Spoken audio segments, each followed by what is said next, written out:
E mais uma vez vou falar sobre a causa animal em Guarulhos. Comigo aqui no estúdio o ativista Paulo Costa. Boa noite, Paulo. Boa noite, Pedro. Boa noite aí todo mundo que está acompanhando aqui ao vivo nesse momento. Obrigado pelo convite. Obrigado pela presença. Paulo, você é um ativista da causa animal, né?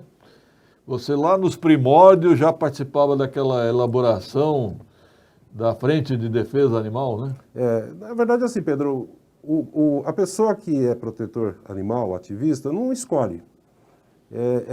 Até porque se pudesse escolher, a gente escolheria não ser. Que é muito sofrido, é muito difícil, porque a gente costuma ver bicho onde ninguém vê, em estágio de sofrimento. Agora, aqui em Guarulhos, no final de 2013, a gente iniciou um movimento denominado Fórum Guarulhense de Proteção Animal. É um espaço de militância, né? Um espaço de militância que a gente reunia protetores, ativistas, simpatizantes da causa, para poder organizar as nossas pautas, as nossas demandas, né? Porque a produção animal é muito ampla, muito vasta, e quem quer tudo não tem nada. Então a gente precisava organizar, debater, discutir, ouvir especialistas, para a gente estabelecer as prioridades, né? Então, no final de 2013, nós começamos a conversar sobre isso. Em 2014, começamos a fazer reuniões, as reuniões foram crescendo, começou com 30, depois tinha 50, depois tinha 70.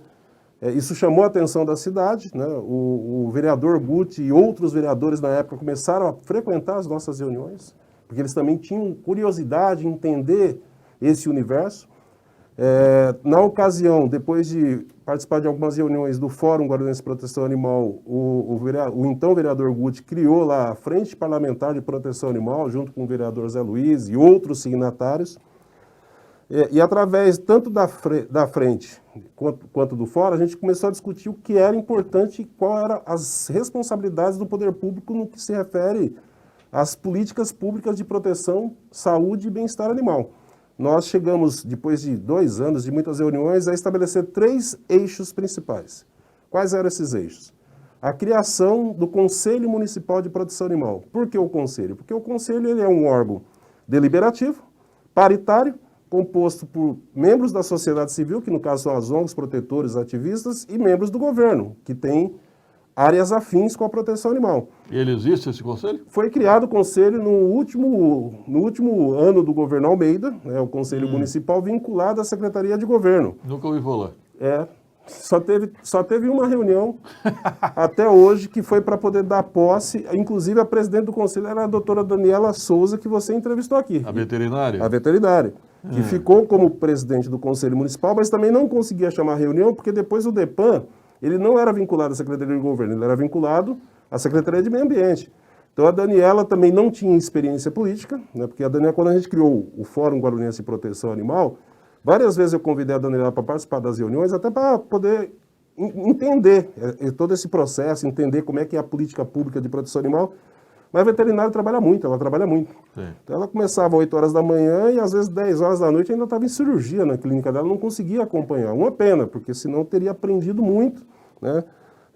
E quando assumiu a presidência do Conselho Municipal, ia conseguir dar conta de tocar, né, o Conselho Municipal. Mas ali tinha uma divergência, porque a Andréia, que era a diretora do departamento, quanto menos participação popular, quanto menos opinião de protetor, de ativista, melhor.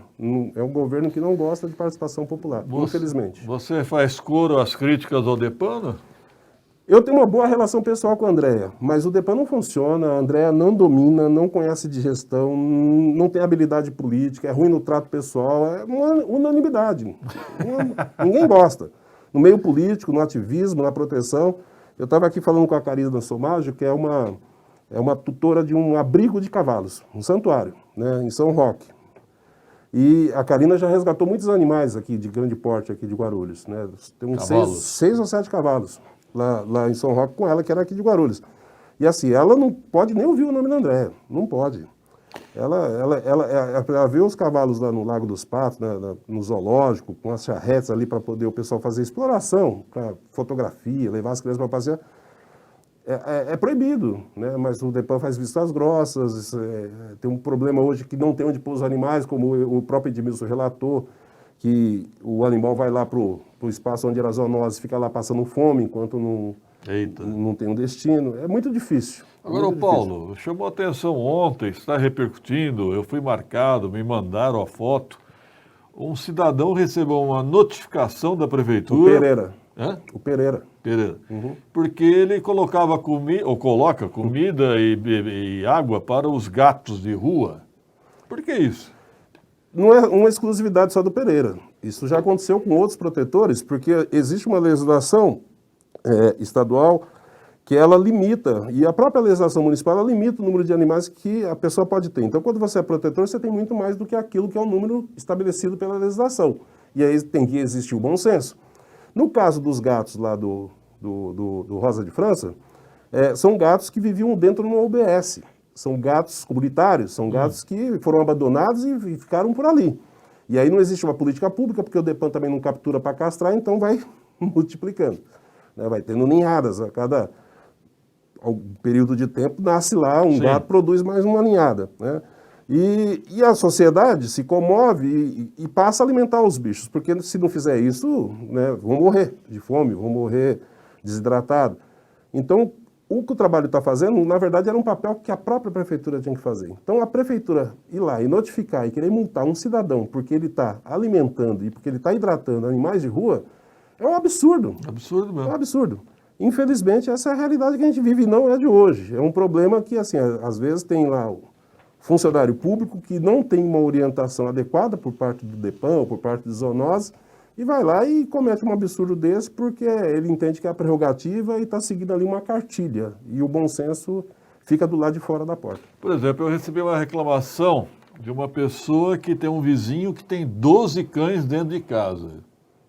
Não é exagero também ter 12 cães dentro de uma casa?